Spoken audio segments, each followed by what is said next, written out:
Welcome to Truth is Now Treason, a podcast that annihilates the lies but defends justice and truth, particularly the truth.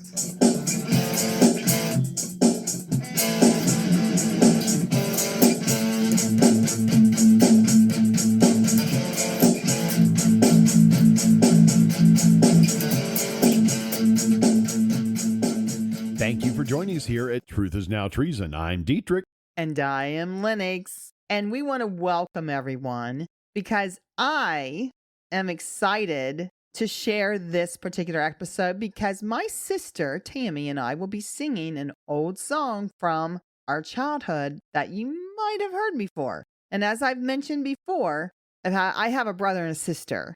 And when we were young, we were all under the age of 10. I think I may have been like 6 or 7. And then my brother was 1 year older and my sister was 2 years older. And we put together a song with 3-part harmony that sounded pretty incredible. And it was probably more incredible because we were so young and people thought we were all so cute. So they would request that the Williams kids come up and sing. Does anyone listening remember us kids singing that song? If so, please comment on any of our posts or platforms if you have, and let us know where you heard us sing that. Now, what made this so awesome, though, is that we didn't read music. We didn't read sheet music. We just learned our parts. Mom didn't pound out the notes on the piano. According to her, she just said we picked up the harmony just by ourselves. And so in this episode, it would have been awesome to get my brother to sing the 3rd part. But he left us girls, us sisters, behind to move to Virginia Beach. How selfish. Yeah, how dare he? So he wasn't able to join us. We still had fun recording this, and we gave this song to my mom as a surprise Christmas gift this past year. Just like you'll hear in this particular song, The Lighthouse. People often compare Jesus to a lighthouse. Now, there's a reason for this, and give us a moment to explain why. But before we do you guys know how many lighthouses still exist in this world in 2024? I know. You do? Is it because you wrote this episode, Lennox? I won't tell, though. So if you Google it, you're going to find that there are more than 18,000 lighthouses in the world, and 779 of them are right here in the United States. Now, the oldest one that exists is in Spain. It's called the Tower of Hercules, and it was built in the 1st century AD. That's pretty old. Yeah. Lennox, were you there to help build it? No, but I was going to ask you, have you ever seen a real lighthouse? Yes. There is one, St. Mary's Lake in Salina. Oh, yeah, I do remember that. But you can't really go inside it, can you? No, it's not that big. Well, they don't need to be that big because it's not that big of a lake. Yeah, you're right. I guess I forgot about that one. But I was going to say I've never been to a real lighthouse, but I guess, yeah, I have. That's the only one I know of. The tiniest one in the United States. Probably, yeah. But anyway, originally lighthouses were lit with open fires before we have ports like we do today. Mariners were guided by fires built on hilltops. And since raising the fire would improve the visibility, placing the fire on a platform of such became the practice that eventually led to the development of the lighthouse. And later they progressed through open candles, lighting candles, and then it went to lanterns, and then, of course, electric lights. Yeah, lighthouses used to be operated by a lighthouse keeper who lived in the building. Now, sometimes the entire family would live there with the light keeper, but or it could just be the light keeper or light keepers if more were needed. It isn't necessary for somebody to stay in a lighthouse now because these days, lighthouses are run by machines and remote monitoring. So the automatic sensor, it will decide if there's extra moisture in the air. It'll turn on the fog signals. So an actual person doesn't have to do it anymore. But the main feature of all lighthouses, of course, no matter how they were built, was the bright light. So that meant that the lantern room was the most important room in the lighthouse because that's where the beacon of light was located. And in order for these faraway ships to see this light, the walls of the lantern room had to be made of glass so the light could be seen, especially at night. Now, modern lighthouses can be on land or they may be on a platform in the sea. Now, no matter where they would be located, their purpose was always the same.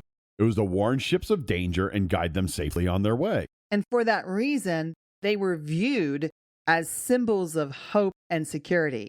As the beacons of light, these lighthouses provided guidance for safe passage of these sailors for the purpose of protecting the sailors, but also the land and the territory nearby. And that's what this song actually is talking about. It's comparing Jesus to a lighthouse and is really based on that verse out of the book of John, chapter 8, verse 12. Yeah, this is where Jesus says, I am the light of the world.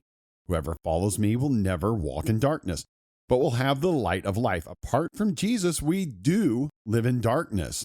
Have you ever tried to walk in the dark with no light at all, no phones? And what kinds of things can happen when you're doing that? We're talking like out of the city where there is no light. Yeah. It's very, very dark. And you could trip and fall. You can twist your ankle because maybe you don't see. You wouldn't see that the ground wasn't level. Yeah, or you might walk into an animal's territory or face other kinds of danger, fall off a cliff and die.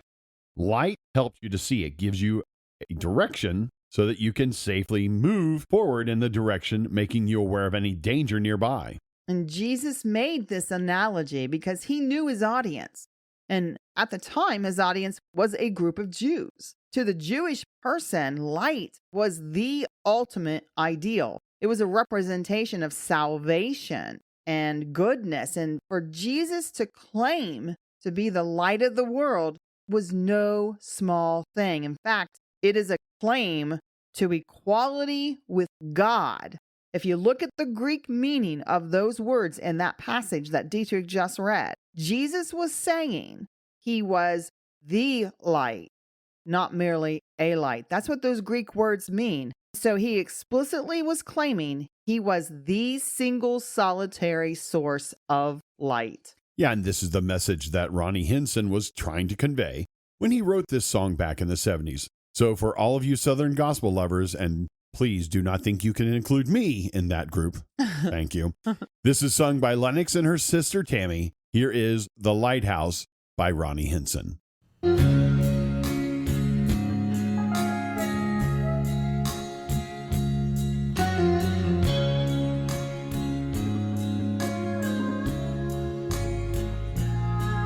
There's a lighthouse on the hillside that overlooks life's sea. When I'm tossed around, it sends out a light so that I might see. And the light that shines in darkness down will safely lead her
One thing I remember specifically about this song was how popular it was. I mean, gosh, I think every Southern gospel group in the 70s and the 80s, and maybe even the 90s, attempted to sing it. And some really knocked it out of the park, too. Yeah, Metallica, when they did their cover of this, it was awesome. Since we're discussing lighthouses and their purposes, here's another interesting story. But in this one, it's true, but it doesn't have a happy ending, but it fits perfectly with the point that we're trying to make. Now, if you've heard, there's a lighthouse in Quebec, Canada, called Cap de Rosiers. It literally means Rosebush Cape. Now, this lighthouse was built between 1853 and 1858. They did this because there were several major shipwrecks that occurred in this area. Now, no expense was spared, and you're going to laugh when you hear what they spent to pay this. The lighthouse cost $115,000, which is a drop in the bucket of any government thing you do now. But back then, $115,000 meant a lot more than what $115,000 means today. And it was such an accomplishment that the light it produced could be seen up to 16 miles at sea. That's pretty impressive. Yeah. And at this particular lighthouse, it was quite different because the location of this lighthouse was pleasant because it was near a village, unlike many others that were isolated on islands or certain points. This proximity to this village enabled the lightkeeper and his family to have a social life. The kids could attend school, the family could go to church together, and they could belong to a specific community, unlike most where you would be isolated and all alone. Now, during the Second World War, Joseph Ferguson was the lightkeeper at Cap de Rosiers. Now, on September 15th of 1942, he was scanning the waters and he spotted a German U-boat. That is Germany's version of a submarine. Now, these submarines had been lurking in the estuary for a few months. The lightkeeper knew that they had sunk several ships, so he sounded the alarm to the civil defense, but evidently he was not taken seriously because 2 ships were sunk that day, the SS Saturnus, which was from the Netherlands, and the SS Inger Elizabeth, which was from Norway. And those ships didn't have to be sunk, nor did lives have to die that day, but because, for whatever the reason, whatever the excuse was, certain individuals didn't heed the warning that was given, and many gave their lives that day because the civil defense either ignored that warning of danger or wasn't paying attention, doing other important things, being busy and maybe even distracted. And as a result, people died. The lightkeeper, was trying to save somebody, but it was the choice of the others, the ones who heard that warning cry, to respond. And in this case, their choice was to not listen and not accept the warning. Yeah, our human existence can be hard at times, just like it was back then for those ships that had to travel in dangerous waters, in the dark, not knowing what was ahead, or in this particular story, where ships were sunk by an enemy seeking their demise. Back then, many lives were lost when there wasn't a lighthouse to be found to instruct or guide them to safety through danger, or in this case, they didn't heed the warning of the lighthouse's keeper. In the same way, lives are lost when we don't pay attention to the lighthouse keeper, Jesus Christ. Life is full of broken relationships, confusion, corruption, and immorality. And the world is, for the most part, a pretty dark place. We live in a world filled with troubles, like Jesus said in John 16:33. And we all have sin. But the good news is that Jesus' light shines through this darkness, this sin, this oppression, and wants to guide us and rescue us into the safety of God's presence, into his arms, offering forgiveness of sin and hope, something that provides security and safety from predators, which is our one true predator, Satan. Yeah, just like lighthouses were there to help steer and protect sailors on ships from crashing onto big rocks or reefs in the water, Jesus wants to be the light to you and save you from being slung onto those nasty rocks of sin that will eventually do a lot of damage and could even kill you, your body and soul. And so our question is, will you heed that light or will you remain in darkness? Do you even hear the warning cry? Or are you just ignoring it and proceeding on, not responding to this offer of forgiveness and protection? Jesus is our lighthouse, and we want him to be yours. And he can be if you choose. Just say the simple prayer with me. God, I want you to shine the light of Jesus into my life. and help me make my way through this world of darkness. Guide me away from any false light that might be around and help me to find and follow the true light of Jesus. Then use me to share that light with others too, so that they can find their way home to you. And when I see others lost in the storms of life, help me to be bold enough to share with them where they can find this one true lighthouse, Jesus Christ. Amen. If you just accepted Jesus as your light, we are so happy for you, and it will be a decision you will never regret. Tell somebody. Tell us here at Truth is Now Treason. You can email us at truthisnowtreason@gmail.com. Send us a message and just let us know, because we would love to guide you along to find a group of believers at a church that you can belong to who will help nurture your spiritual growth. And if you want to help someone else find Jesus' light, please hit that like button. Until next time, my fellow traders.